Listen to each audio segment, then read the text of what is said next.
Setiap orang pasti pernah menderita pilek atau infeksi saluran pernafasan bagian atas yang disebabkan oleh virus. Nah, yang perlu kita ketahui, virus yang bisa menyebabkan pilek itu ada banyak. Dan rhinovirus adalah jenis yang paling mudah menularkan pilek.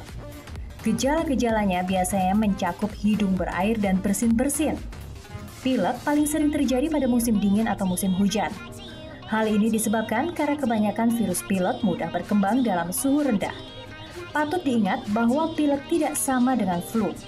Gejala-gejala flu lebih parah serta dapat mencakup demam, kedinginan, rasa sakit, nyeri, kelesuan, hingga sakit kepala.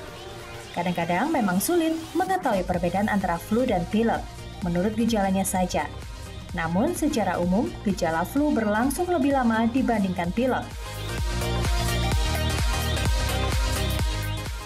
Lagi kecapean atau kehujanan gitu kayak.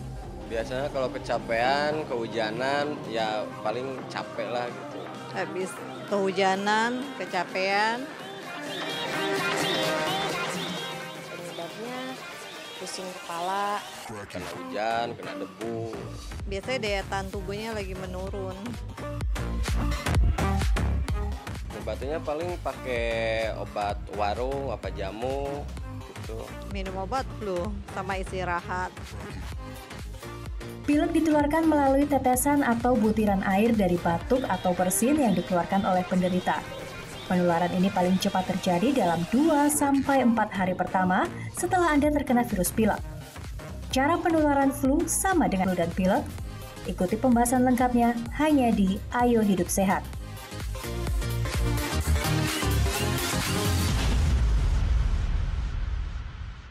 Iya, musim hujan ini memang identik dengan penyakit ya. Dan penyakit yang sering dikena ini adalah penyakit flu dan pilek. Dan mungkin Dita juga kalau teman-temannya, kalau andai kata ditanya lagi sakit apa? Sakit flu, kalau nggak pilek, ya udah paling itu aja. Iya. Tapi sebenarnya kalau kita anggap sih, kalau secara aku sama teman-teman aku anggap itu hal yang sama sih ya. Nah tapi sebenarnya itu ada bedanya nggak sih? Nah, kita akan bahas dan di tengah kita sudah ada Dr. Susi Maria. Halo dok, apa kabar? Baik. Baik. Dok, ini menyangkut pertanyaan Dita dan semua orang ya. Flu dan pilek adalah penyakit yang sama. Ini fakta atau mitos, dok? Mitos dong. Mitos. Iya. Jadi Mitos beda, berarti dok, ini ya? beda ya? Tadi sudah dijelaskan ya bahwa pilek itu disebabkan oleh infeksi virus pada selaput lendir saluran napas atas kita. Penyebabnya ada banyak sekali, ada sekitar 200-an virus. Nah, si flu banyak tadi, sekali. nama panjangnya adalah influenza. Nah, dia hanyalah salah satu virus yang menyebabkan gejala pilek tadi. Nah, bedanya kalau flu atau influenza itu gejalanya akan lebih berat.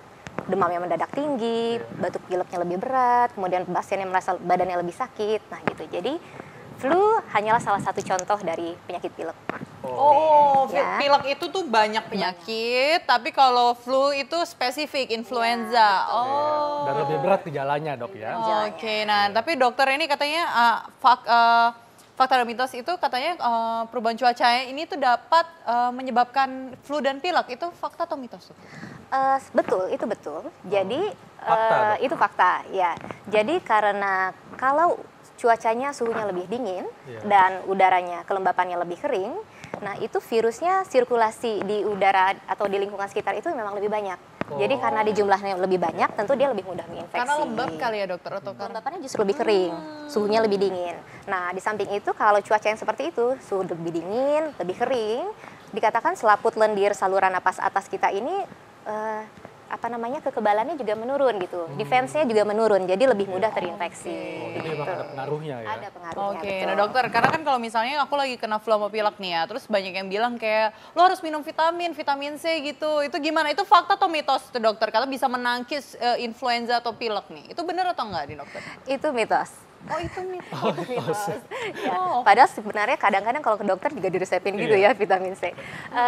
Itu sudah banyak penelitiannya dari sekitar tahun 90-an deh, udah banyak sekali penelitiannya, tapi ternyata selalu membuktikan bahwa itu tidak ada manfaat gitu.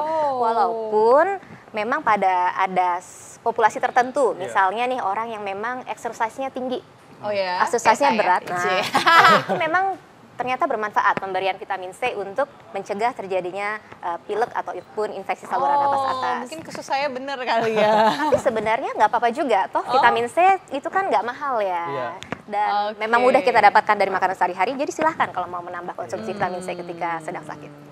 Dok, ini kan kalau di masyarakat dok ya, kalau ada teman yang sakit flu atau pilek, ini kita menghindar kan. Nah, tapi ada juga nih yang mengatakan dok ya, sebetulnya flu dan pilek ini juga bisa tertular dengan cara makan dan minum di wadah yang sama dengan penderita. Nah, ini fakta atau mitos dok? Itu fakta dan harus fakta, dihindari. Itu perilaku yang tidak baik, gitu ya. Iya. Tentu saja kalau virusnya tadi itu terkandung di dalam cairan yang kita keluarkan dari saluran napas kita. Misalnya kita ngomong seperti ini, kita batuk, kita bersin gitu ya.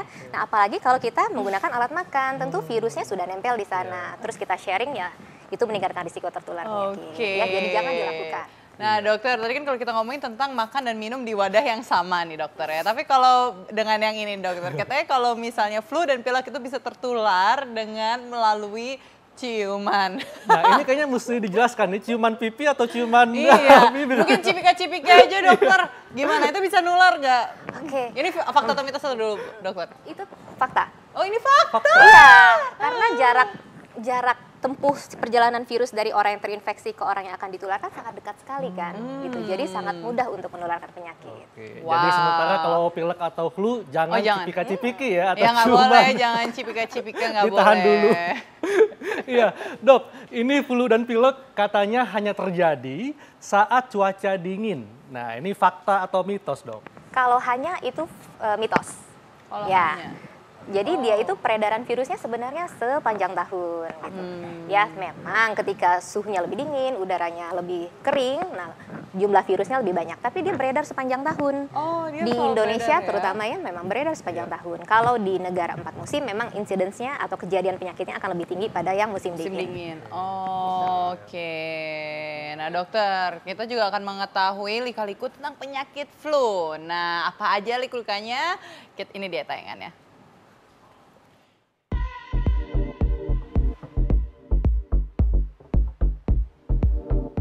Pemirsa, saat musim hujan tiba, penyakit flu mulai merajalela menyerang anak-anak hingga orang dewasa.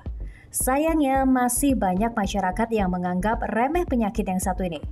Padahal, influenza sudah memakan banyak korban jiwa sejak ribuan tahun yang lalu. Nah, berikut ini adalah catatan perjalanan penyakit flu dari masa ke masa hasil rangkuman tim Ayo Hidup Sehat.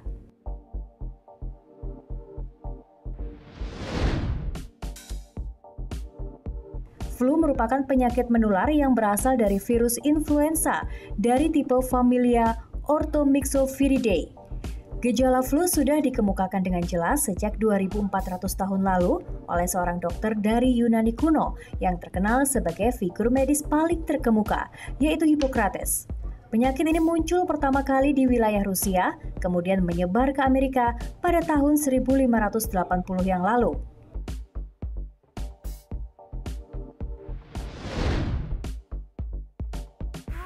Selain Rusia dan Amerika, flu tercatat pernah mewabah di Spanyol pada awal abad ke-20. Pandemi atau wabah flu terparah dirasakan oleh masyarakat Spanyol pada tahun 1918 hingga 1919 silam, yang menewaskan lebih dari 100 juta orang. Bayang-bayang kengerian akan wabah flu tersebut membuat seorang sejarawan bernama Catherine Arnold menulis sebuah buku berjudul Pandemic 1918, The Story of the Deadliest Influenza in History. Arnold tertarik menulis buku tersebut karena kakek dan neneknya ikut menjadi korban keganasan wabah flu di Spanyol kala itu.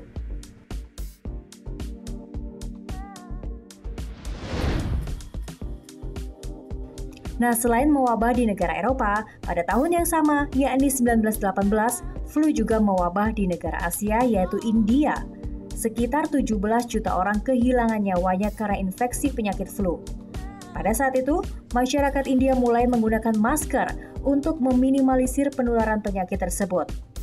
Kesadaran untuk menggunakan masker dipicu akibat masih belum ditemukannya obat untuk flu pada saat itu.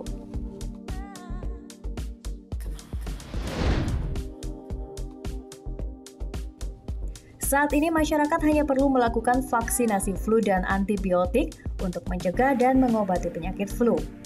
Influenza akhirnya memang bisa ditaklukkan oleh ilmu kedokteran, tetapi flu akan selamanya tercatat dalam sejarah sebagai salah satu penyakit yang pernah merenggut banyak nyawa manusia.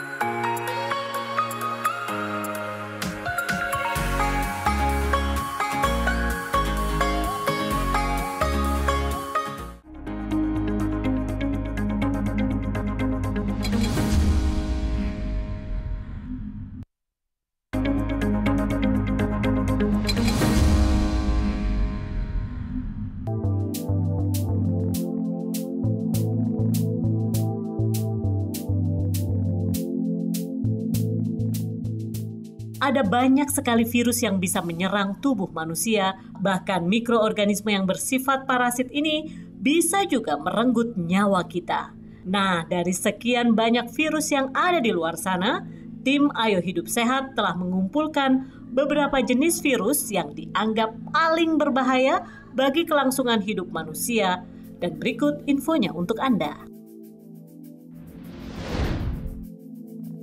Di urutan kelima ada virus influenza. Penyebaran virus influenza biasanya semakin marak di kala musim hujan tiba.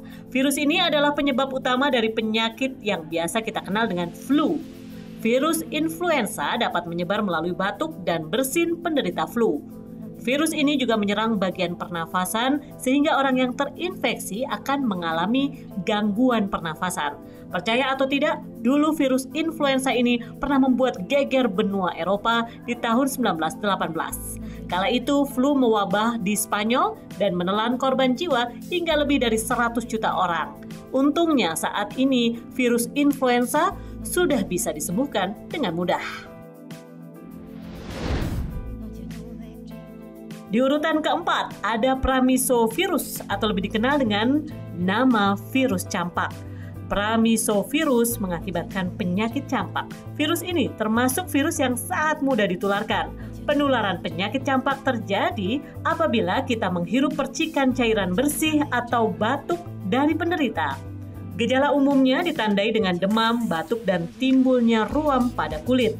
Menurut data Kementerian Kesehatan, pada tahun 2015 tercatat ada 8.185 kasus campak. Indonesia sendiri menargetkan bebas campak pada tahun 2020. Di urutan ketiga ada virus varicella zoster atau yang dikenal dengan cacar air. Cacar air sangat mudah dan cepat menular. Penularannya bisa terjadi saat penderita bersin ataupun batuk. Penularan akan lebih cepat bila terjadi kontak langsung dengan lendir dan luka penderita. Faktanya, 90% anak-anak lebih mudah terkena penyakit cacar ketimbang orang dewasa. Penyakit ini juga memiliki resiko berulang yang tinggi. Bagi orang dewasa yang terkena penyakit cacar ini, risikonya bahkan bisa mengakibatkan kematian bila terjadi komplikasi ke saraf dan paru-paru. Di urutan kedua ada virus hepatitis. Virus ini dinamai huruf kapital A sampai dengan E. Hepatitis dikenal sebagai penyebab penyakit kuning atau liver, yang mana virus ini menyerang organ hati manusia. Selain infeksi virus, penyakit hepatitis juga bisa disebabkan oleh kebiasaan mengonsumsi alkohol atau obat-obatan tertentu. Pada tahun 2015, WHO mencatat ada 1,34 juta orang yang meninggal akibat penyakit yang berkaitan dengan virus ini. Dari 5 jenis virus hepatitis, 2 diantaranya yaitu hepatitis B dan C adalah yang paling berbahaya karena bisa menyebabkan kerusakan hati.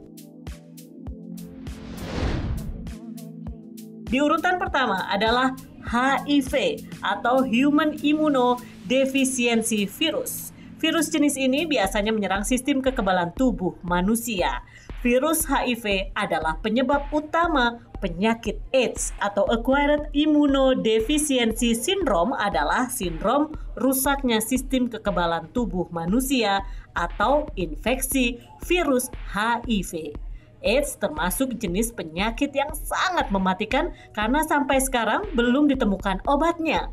Menurut data Kementerian Kesehatan Republik Indonesia, dari Januari hingga Maret 2016 tercatat ada 7.146 kasus HIV dan 305 kasus AIDS di Indonesia.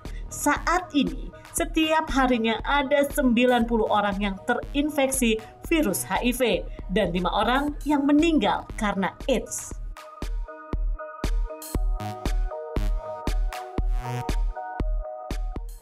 Iya, jadi jangan anggap enteng sakit flu ya, karena Iya, virusnya betul. ini termasuk virus berbahaya. Iya, karena terlalu banyak ya mungkin di masyarakat Indonesia menganggap kalau itu hal yang kayak enteng, nanti juga sembuh dengan sendirinya, akhirnya nggak Iya. minum obat. Nah tapi kalau misalnya nih dokter katanya ada yang beredar, katanya kalau misalnya flu ini tuh tidak boleh minum es nih pada saat flu. Ini fakta atau mitos dokter? Oh, itu mitos. Oh, boleh? Emang kenapa dokter? Iya, jadi sebenarnya penelitiannya sih tidak ada yang berhasil Iya. membuktikan hal itu, bahwa minum es atau suhu dingin yang itu akan menyebabkan gejala yang lebih berat gitu ya. Memang pada sebagian besar orang justru ketika dia minum airnya lebih hangat gitu, dia merasa lebih relief gejalanya, lega. lebih lega gitu, secara Oke. subjektif. Walaupun ketika diteliti, oh ternyata derajat pembengkakan saluran napasnya sama, jumlah lendir yang dihasilkan sama gitu, tapi secara subjektif pasien merasa lebih enak. Jadi kalau misalnya merasa ketika minum dingin pun gejala yang lebih berat, ya sudah dihindari saja gitu ya. Tapi jadi nggak ada lebih hubungannya lebih- Nggak ada ya. hubungannya Oke. sebenarnya. Dan bagaimana dok dengan olahraga ini? Dita kan sangat menggilai olahraga nih. Nah, katanya kalau lagi flu dan pilek tidak boleh olahraga. Ini fakta Oh, iya? atau mitos? Nah, Dita itu makanya sengaja. Tahu ya? Ini Itu fakta. Oh, Gitu. Malah Ja- kalau misalnya kalau lagi flu nih ya, kalau lagi sakit flu atau nggak pilek atau batuk atau nggak enak badan atau lagi demam, Ya. itu saya malah olahraga jadi biar kayak keluar racunnya gitu keringetan. Oke. Iya, sebenarnya ketika sedang sakit berat, Iya. istirahatkanlah tubuh. Nah, itu dia. Gitu. Oh, jadi Jadi nggak boleh. apalagi kalau lagi demam gitu ya. Iya. Kalau kita olahraga, exercise, tentu kan suhu tubuh kita makin tinggi lagi. Nah, nanti akan berbahaya sekali bagi tubuh kalau suhunya sangat tinggi gitu. Jadi istirahat saja. Apalagi nanti kalau nge-gym atau olahraga pun ya, kan butuh banyak cairan ya. Betul. Jadi mungkin nggak memenuhi kebutuhan cairannya ketika sedang demam, sedang sakit berat, kemudian olahraga lagi. Kan minumnya yang banyak dokter. Terus belum lagi satu lagi, misalnya olahraganya di tempat umum, di gym, belum lagi kita menularkan kepada orang lain. Wah. Oh ya Kasihan udah aku sekitarnya. jauh-jauh deh sama orang-orang, jauh-jauh kan aku Bukannya, menyendiri kalau lagi iya. dokter. Jadi sendiri orangnya di mana, saya di sini gitu. Ketika sakit berat, istirahat saja gitu. Iya. Tapi bukan berarti jadi nggak boleh ngapa-ngapain ya. Lakukan aktivitas yang memang tubuh kita mampu untuk melakukannya. Oke. Gitu ya. Oke, nah dokternya ada lagi nih, katanya kalau dengan kita memakan makanan yang pedas, ini tuh dapat meredakan flu dan pilek. Itu fakta atau mitos dokter? Mitos. Mitos, oh iya. Kan banyak tuh yang makan bakso pedas kan. Itu malah bikin flu nggak sih? Kayak Nggak ada, kadang-kadang kalau makin udah kepedesan meler, kayak meler malah ya dokter. Itu nggak ada penelitiannya soalnya. Jadi mengenai makanan pedas gitu. Tapi lagi-lagi seperti tadi minum yang hangat, secara subjektif orang merasa lebih enak gitu. Cuma silahkan saja, tapi harus hati-hati. Misalnya makanan pedas itu justru merangsang asam lambungnya kan justru Iya. nanti muncul penyakit yang lain kan ya. Oh, Gitu. oke. Jadi ini mitos dok ya? Mitos ya Iya. dokter. Dok, kalau gitu bagaimana dok tips kepada masyarakat, kan musim hujan nih, Iya, supaya terhindar dari flu dan pilek? Oke, pada prinsipnya ini adalah suatu penyakit infeksi ya. Iya. Jadi kita harus jaga kebersihan diri Betul. kita. Tentu kita harus pakai cuci tangan gitu ya, cuci tangan dengan sabun, air mengalir, terutama setiap kita sebelum makan ataupun sudah dari kamar kecil. Kemudian jangan lupa misalnya kita berada di tempat yang ramai, itu kan mudah sekali tuh Betul. menyebar virus-virus, Iya. tidak hanya influenza ya, semua infeksi saluran napas itu mudah menyebar kalau kita di tempat umum. Jadi kalau perlu gunakan masker. Nah dok, menyangkut masker, ini penggunaannya yang tepat itu seperti apa nih Nah, dok? iya Oke, betul. suka banyak yang kebalik Iya, ya. ada yang kebalik begini kan. Iya, Nah, ini gimana nih dok? Coba dilihat, yang berwarna lebih tebal itu yang di depan ya. Iya. Kadang bisa warna biru, bisa Betul. warna hijau. Dan yang bagian yang keras ini adalah untuk frame untuk hidung kita gitu. Jadi itu Oke, letaknya jadi di biar nggak atas, kebuka-buka ya, dokter gitu ya. Jadi letaknya yang frame-nya ini ditaruh di hidung. Nah, lihat saja ini arah lipatannya itu kan ke bawah. Iya. Tujuannya supaya kalau misalnya ada bakteri atau virus yang nyangkut itu nggak akan nyangkut kalau Nggak posisi nampung ya? begini gitu. Jadi kebalik. Jadi dia akan turun ke bawah. Jadi seperti ini benernya, dok ya? Ini mesti menutup hidung ya? Ya. Dokter kena Betul. kacamata dokter. Oh iya. Coba kacamatanya di. Nah, betul. Kayak ninja ya. Iya. Ya. Baik dokter, terima kasih Oke, penjelasannya. sama-sama. Apa yang lupa buka. Iya. Dan ya kita masih akan ketemu besok ya. Dan Iya. tentunya tetap saksikan acara kita Senin sampai Kamis jam 1 siang. Dan saatnya kami pamit ya Dita. Iya, dan saya Dita Fakrana. Dan bagi Anda yang tidak menyaksikan acara ini bisa baca resumenya di laman fifa.co.id. Dr. Haikal dan Indonesia, Ayo hidup sehat. sehat.